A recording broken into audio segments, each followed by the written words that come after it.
Okay, hello everybody. Welcome to Green Bank Observatory's Science Lunch Talk. Today, I have the pleasure of introducing Dr. Matteo Luisi. He is a newly minted assistant professor at Westminster College, Pennsylvania, as well as the planetarium director. So if you would all please mute yourselves for the duration of the talk. Matteo, would you like people to hold their questions to the end of the talk, or are you actually okay with interruptions? Okay with interruptions. I think in general it just works best if it's short clarification questions to just interrupt, and for longer questions maybe wait until the end. Absolutely, yeah. So feel free to write comments or questions if you have them as well in the chat. That can be addressed later. And yeah, I think with that, take it away, Matteo. Thank you. So I'm going to be talking about a project that we did last year with the Sophia telescope. And what we did is we observed a nearby H2 region called RCW 120. It's a region of high mass star formation. And we tried to quantify the effects of stellar feedback in triggered star formation in that region.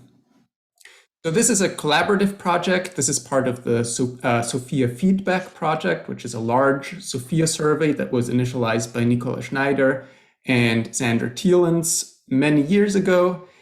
And this is actually the first little bit of science that came out of this survey. So we're all very excited about this.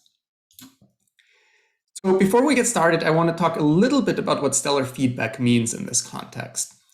And the idea is that when you have high mass stars, this high mass star will influence its environment in many different ways.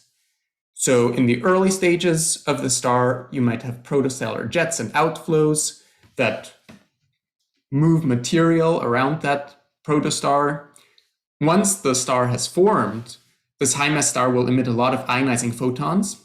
So what these ionizing photons do is they will ionize the surrounding diffuse interstellar material. They will create this bubble of fully ionized gas, which is known as an H2 region. And some of these ionizing photons will not stay in that bubble, but escape out of these H2 region boundaries and into the more diffuse interstellar medium that is further away.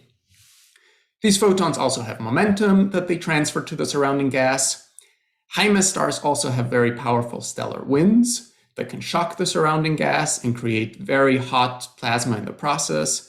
And of course, once a high mass star dies, it will die in a supernova explosion, which by itself will create a huge cavity in the interstellar medium filled with hot plasma.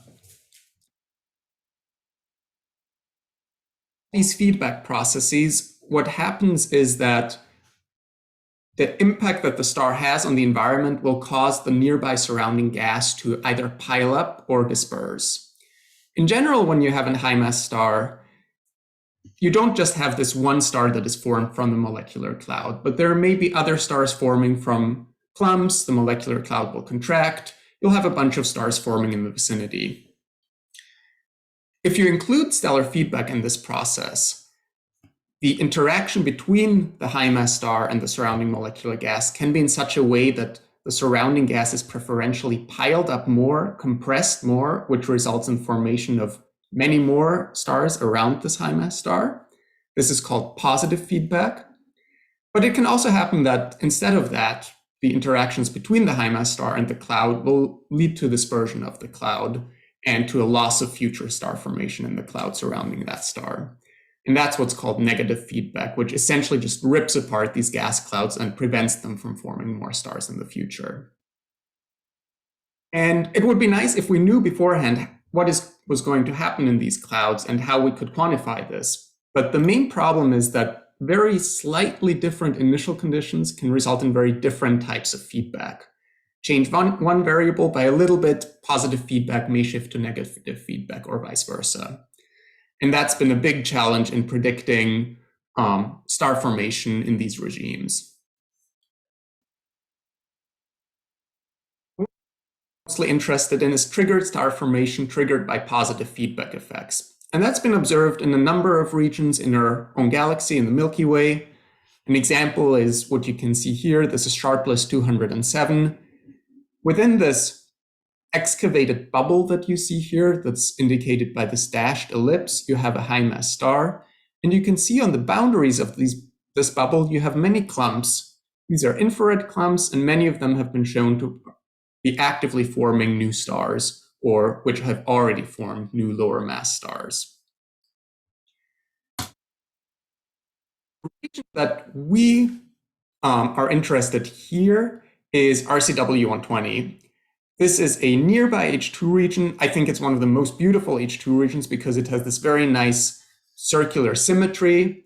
It's in the southern skies. It's at a distance of about 1.3 kiloparsecs or so, so it's relatively nearby. And it's ionized by a single high mass star, which is about here in the center and a little bit south of this ring that you can see here. And RCW 120 has long been considered the poster child for triggered star formation, which makes it very interesting for us to study. Because what you have here is you have this one single ionizing source in the center, and around the region, you have a lot of YSOs and millimeter clumps that indicate recent triggered star formation. In this image, the blue emission that you see is H-alpha emission. This is emission from ionized gas, which is predominantly found within this region. Essentially, everything within this ring is fully ionized. You have the green emission, which is mostly found in this ring. This is 8 micron emission. This traces polycyclic aromatic hydrocarbons, which usually exist in regimes where the gas is predominantly neutral, but its chemistry is still strongly affected by the impact from the ionizing star. So this is warm neutral gas at the boundary between the fully ionized bubble in between and the surrounding neutral and molecular gas. And you have 24 micron emission, which is emission from stochastically heated small dust grains, which are also usually found co-spatial with the ionized gas. So that's why on the inside of this bubble, most of it looks a little purple because you have both the H-alpha and the 24 micron emission.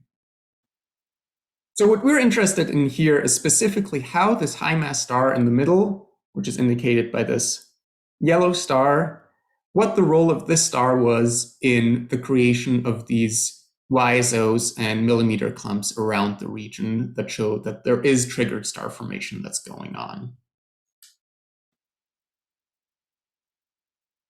We observed RCW 120 in ionized carbon 158 micron emission as part of the SOFIA feedback legacy program. The ionized carbon emission at that wavelength in general is a very reliable tracer of star formation on larger scales, and on smaller scales it traces these photodissociation regions, the boundaries between the fully ionized H2 regions and the surrounding gas. So if we go back, this traces essentially the same thing that the green emission, the 8 micron emission here traces. The advantage of observing the ionized carbon emission, however, is that it is a spectral line, so we can get a velocity out of that as well, and not just the total flux.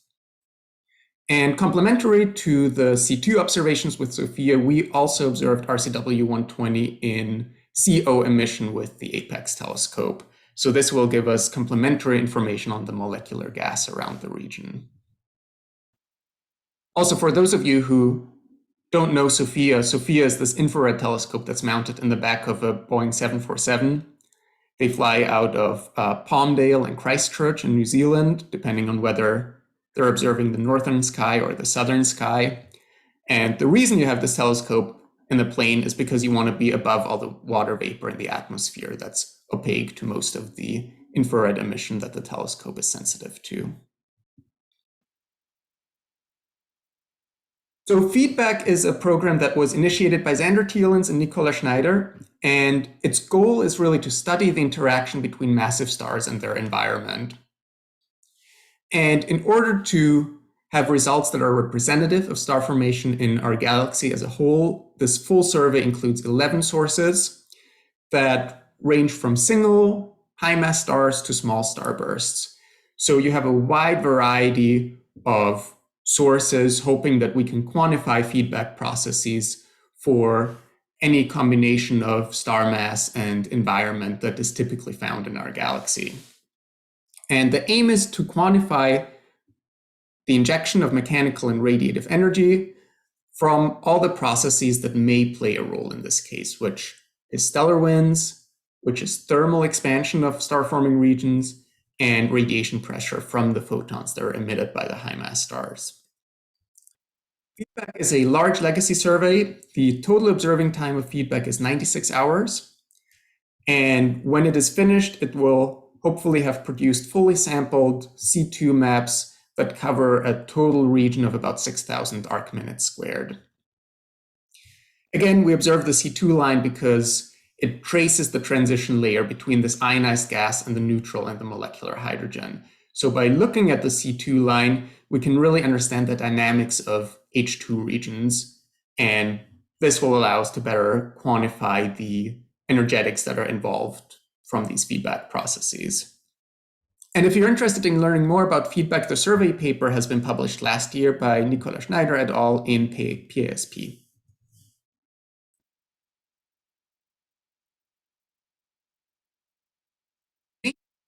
Why we used SOFIA to observe these lines is that SOFIA, with the new upgrade receiver, can map C2, velocity resolved C2, and it can do that very fast. And that's really crucial in our observations because the regions that were chosen occupy a relatively large area on the sky, so you need fast mapping, but you need a good velocity resolution as well, because when looking at the dynamics of H2 regions, velocity differences of less than 1 kilometer per second can have a large influence on the overall kinematics that you might observe. So with the upgrade receiver and SOFIA, we can get a high spatial resolution of about 14 arc seconds and a high spectral resolution of about 0.2 kilometers per second. And this really allows us to disentangle different gas components and probe the dynamics of H2 regions in general. And down here, this is a picture of the upgrade receiver within SOFIA. And this is what we observed. So here on the left-hand side, you can see the C2 emission, the total integrated intensity of RCW120. You can see this ring-shaped emission around the region, and this traces actually very nicely the 8-micron infrared emission that we've seen before in the image. Here's just a direct comparison. On the right-hand side in panel B, you have the 8-micron emission, and overlaid on that 8-micron emission are contours from the total integrated intensity C2 emission. So overall, they essentially trace the same regime, which is this boundary layer between the fully ionized gas within the bubble and the neutral and molecular diffuse interstellar medium surrounding it.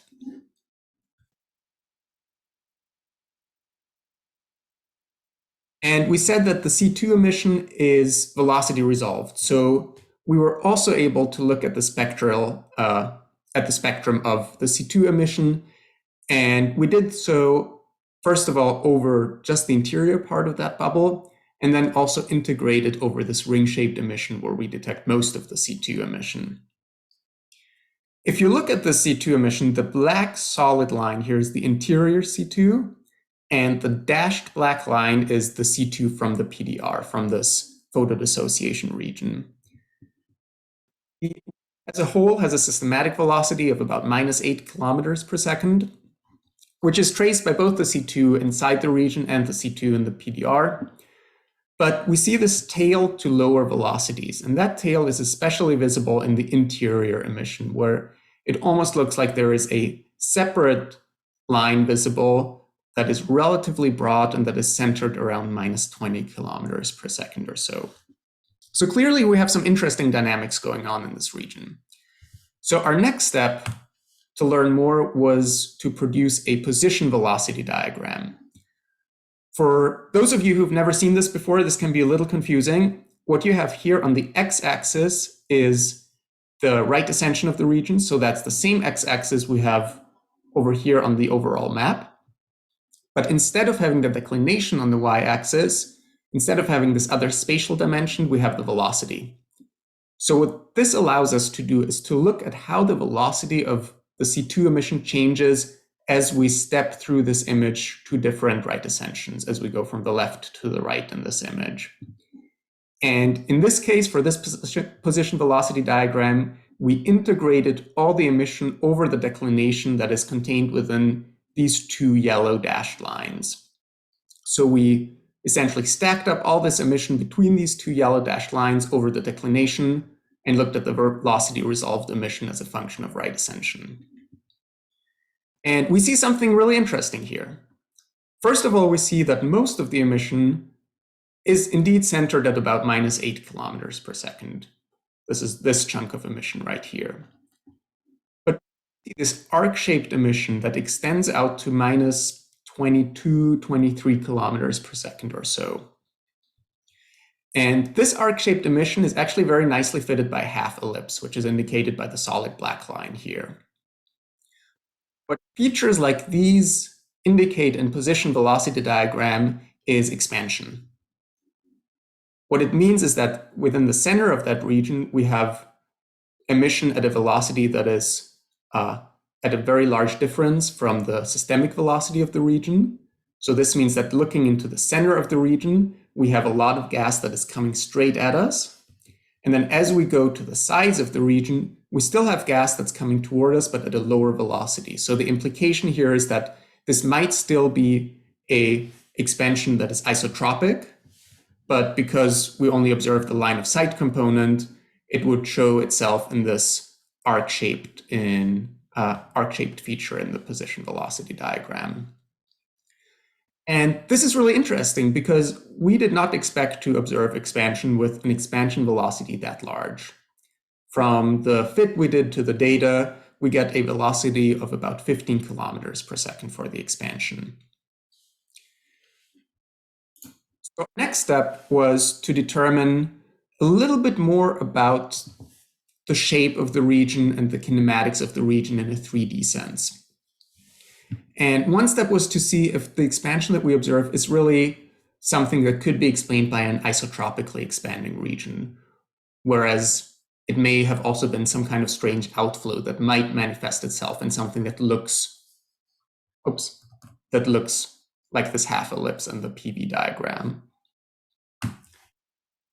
So in order to do that, we extracted the blue shifted velocity component, the velocity component that was at a lower velocity than the systemic velocity of the region, and resolved that as a function of where it lies on this RA declination map. And this is what we found in the top left panel. We see that the fastest expansion is found towards the center of the region, whereas when we go further out, we observe expansion velocities that are lower. In this image on the bottom left, you see what this expansion would look like if it was truly an isotropic expansion that was centered in the center of the bubble. In that case, we would also observe the highest velocities in the center, and then they would become smaller as we go further out. And these models match quite well. The maximum difference that we observe is only about 4 or 5 kilometers per second. And so overall, we are confident that the emission that we observe is consistent with that what would be expected of an isotropically expanding half shell. So far, this was just blue shifted emission that we observed, emission that was directed towards us. We also observed some red shifted C2 emission that is moving away from us, that is visible at an expansion velocity of about plus 10 kilometers per second, which cannot really be seen from the PV diagram because it is very faint, but we do see it in some of the individual spectra that we observed. And what we found is that this red shifted emission is both fainter and also more clumpy than the blue shifted emission. It does not look as isotropic as the blue shifted emission. Here on the right-hand side, you have a moment map where each of these panels is at a given velocity. So at these lower velocities, you can see quite nicely the blue shifted emission that starts in the center of the region and then slowly transforms into this ring at the systemic velocity.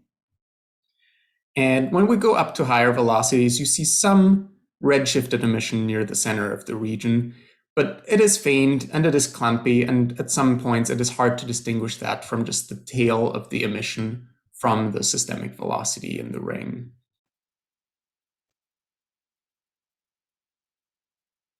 Of the molecular gas with apex, and we found that there is a lot of CO emission, but the strongest clumps that we detected are near newly formed stars around the H2 region, just outside of this PDR boundary that is traced by C2 and 8 micron emission, essentially down here where these blue arrows are pointed at. And that's also something that we can observe in the spectrum. We can see that the C2 emission in black extends to much lower and much higher velocities than the CO emission, which is mostly because we have this expansion process that results in very large deviations from the systemic velocity in C2 emission. Interestingly, that expansion signal that we observe in C2 is completely absent in CO emission. Essentially, all the CO emission we find lies at the systemic velocity of the region. There is nothing up here that might indicate that CO, that the molecular gas, is also expanding together with the C2 shell toward us. Just to make sure, here are the moment maps of the CO emission that we observed.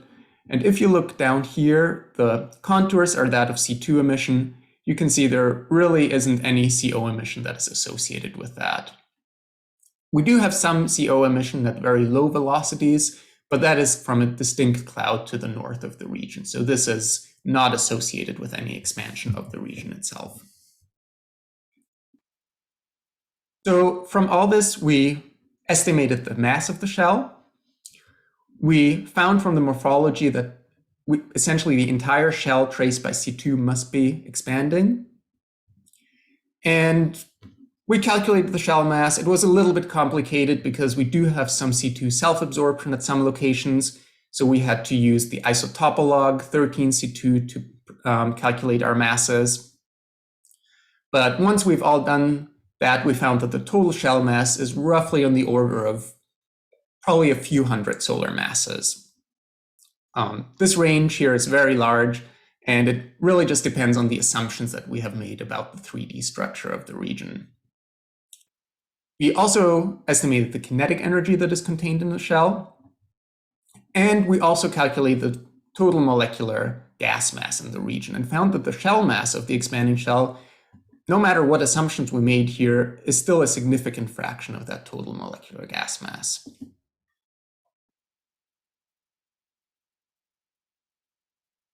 That what drives the expansion of this region is the stellar wind.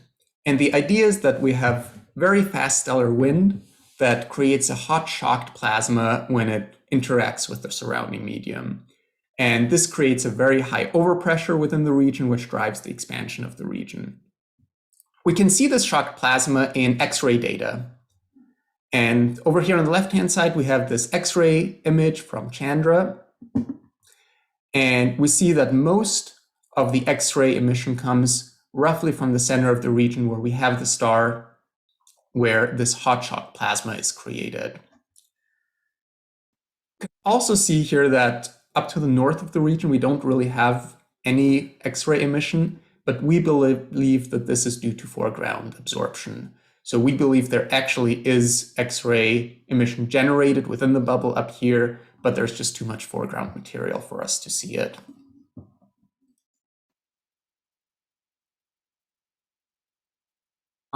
We did some quantitative calculations with these X-ray data to predict the energetics that are involved in this expansion process.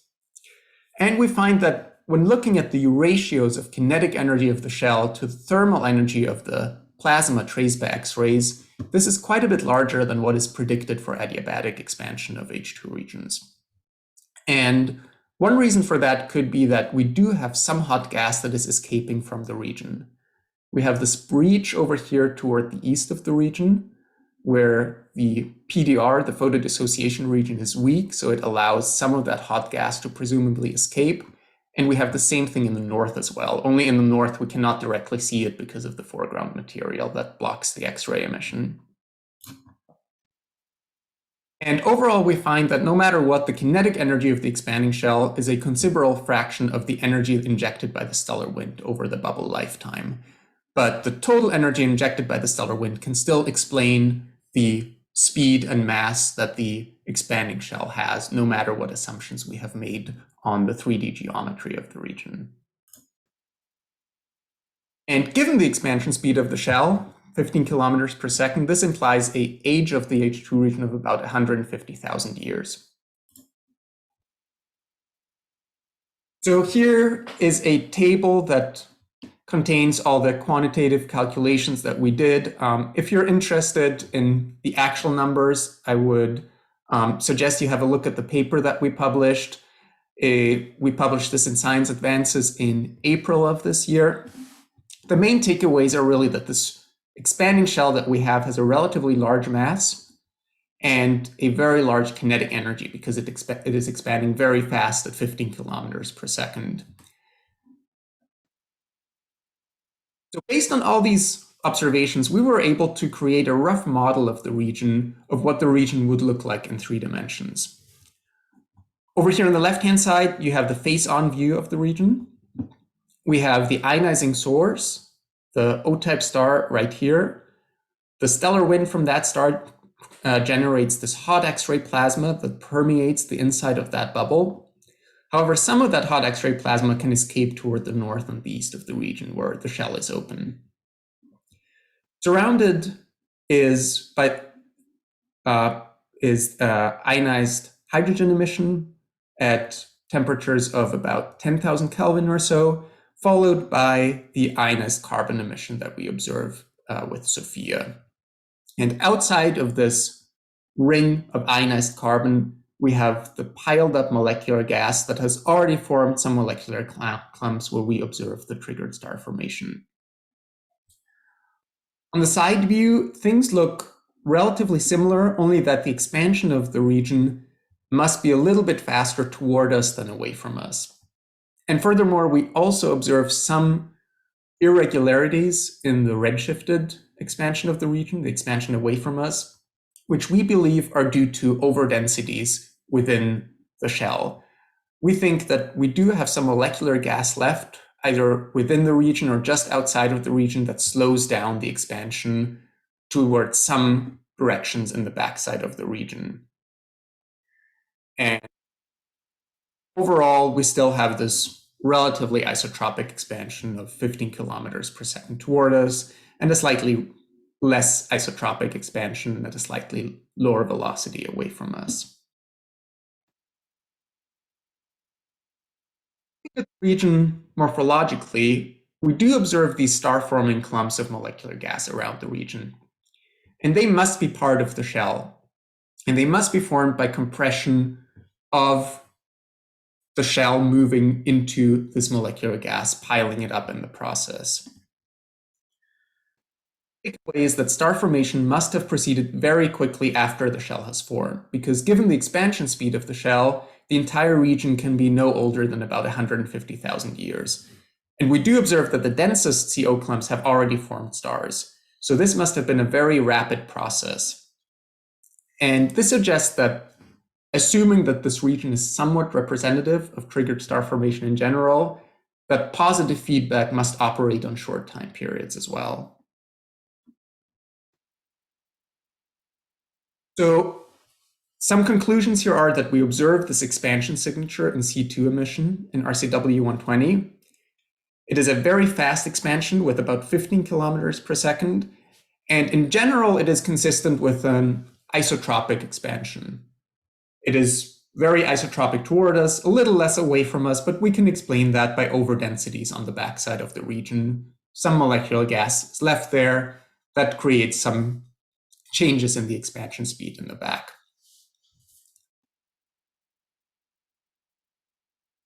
The expansion is driven by stellar winds from the ionizing source. It is energetically definitely possible, and we do observe this X-ray emission from the shocked plasma that was created by the stellar winds. And given the expansion speed of the region, we do have this age limit for RCW 120 of about 150,000 years. And taking all these points together, this suggests that triggered star formation must really operate on short time periods, because we know that these stars around RCW 120 have already formed or are currently in the process of forming. And it is very evident from the morphology of the region that these stars have been triggered, these star formation has been triggered by the expansion of the region, of this shell plowing through that molecular gas, compressing it in the process. So all this suggests that triggered star formation must have happened within a very short time period of less than 150,000 years in RCW 120. This is not the first region where we have observed an expanding shell. And in fact, the more data we get out of SOFIA and from the feedback program, the more we believe that expanding shells actually seem to be a relatively common feature around star-forming regions. There were C2 shells observed with very similar expansion speeds, both in the Orion Veil by Cornelia Pabst back in 2019, and in RCW 49. The study of RCW 49, this is also part of the feedback project, and this was just published by Maitreyi Tiwari et al. Earlier this year. So overall, I'm really excited to see what will come out of the rest of feedback and the rest of similar observations, because it looks like right now we're really getting the first glimpses into developing a statistical sample of what the dynamics of H2 regions would look like. And in turn, this can tell us a lot about how feedback processes operate. So we do need that larger statistical sample. And feedback is one way to get this. We have 11 sources in feedback. But to really get a significant sample, we should try to observe even more regions now that we can really observe the dynamics of these expanding shells in much more detail than previously. And that's something we can do now with the upgrade receiver on SOFIA. So I'm really happy to see what comes out of this. Feedback is about a third, halfway complete by now, so we are expecting more data to come in from that. But overall, I think we have some very exciting years ahead from us when thinking about the evolution of star-forming regions and the effects that these high-mass stars have on their environment. So I'm going to stop here, and I'd be very happy to take any questions. Thank you. All right, that was a fantastic talk, Matteo. Some beautiful images as well. So everybody, if you have questions, then feel free to unmute yourselves or raise your hand. But I'm actually going to start things off with just a simple question that I had. So you talked about a lot about the fact that it's a fairly isotropic structure. However, it's pretty apparent that the star, the primary star that's producing the irradiation is rather off-center from the fairly circular structure itself. I was wondering if you could talk a little bit about why that is, if that's simply due to the density of the inherent gas. That's a very good question. So we do believe that there is some relative motion going on. There have been some studies of that star, and Gaia has actually given us some data on that as well. And it looks like the star is moving with a velocity of about 2 to 4 kilometers per second southwards with respect to the surrounding gas. And we do think it's interesting that the overall structure still has this nice circular geometry, because naively, I would expect something that may look a little bit more parabolic. But we also see that toward the south, we do have these larger densities. And in fact, if we go back to this figure here, so all these red dots show regions where star formation is either in process or has already happened. And again, most of these lie toward the southern edge right here. So we do believe there may have been some pileup of gas in the south due to the relative motion of the star and the fact that the southern edge of the region is preferentially compressed a little bit more than the other sides of the region. But all that being said, the overall geometry of the region is still very, very close to isotropic. So it seems like that the motion of the star has not had a huge effect on the overall evolution of the region, other than the fact that we do have slightly higher gas densities down here. Right. But it sounds like on astronomically relatively rapid timescales, that could drastically change as the star Absolutely. eventually leaves its star-forming region behind. Absolutely. Well, that's really fun. Would anyone from the audience like to ask Matteo a question? Please feel free to unmute yourself.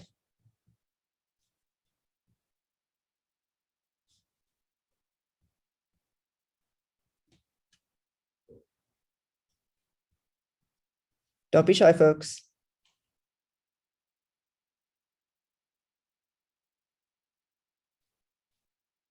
No, looks like we don't have a very talkative crowd this week. All right, well then. Sorry, Jesse. Oh, no, great. Go ahead, Pedro. Oh yeah, thanks for the talk, Matteo. It's really interesting. This is a bit outside of what you presented. I'm sorry if it's completely unrelated, but there did seem to be some absorption at minus 30 kilometers per second. Do you know, is that associated with this gas you see to the north, or? Sorry, can you say that again? You were cut out for a second here. Oh yeah, sorry. I was asking about the absorption you see at roughly minus 30 kilometers per second. The one down here, you mean? Mm-hmm. Yep. Yeah, we believe that this is not a real signal in the C2 data. We believe this is an artifact of how the data were processed. We do see some CO emission down here, and if we go to the CO channel maps right here, we believe the CO emission we observe at this velocity is actually to this other cloud that is to the north of the region, that's unrelated to the region itself, but it does affect the spectrum a little bit at those low velocities. I see. Thanks. What's really interesting with the 12 CO channel maps you have here, as well as while everything is mostly contained within that systemic velocity, there are these points down the blue shifted end, or sorry, no, that's the red shifted end, around 0 kilometers per second. It seems to be centered around several more distant stars. You mean this little blob down here that you have in CO, yeah, exactly. Or are you talking about the C2 emission? In CO. Yeah, so this blob that you can see right here, I think this is just a line wing of one of the strongest clumps that we observe here. I think this clump is actually centered around -5 or -6, but that we observe the wing of that emission mostly.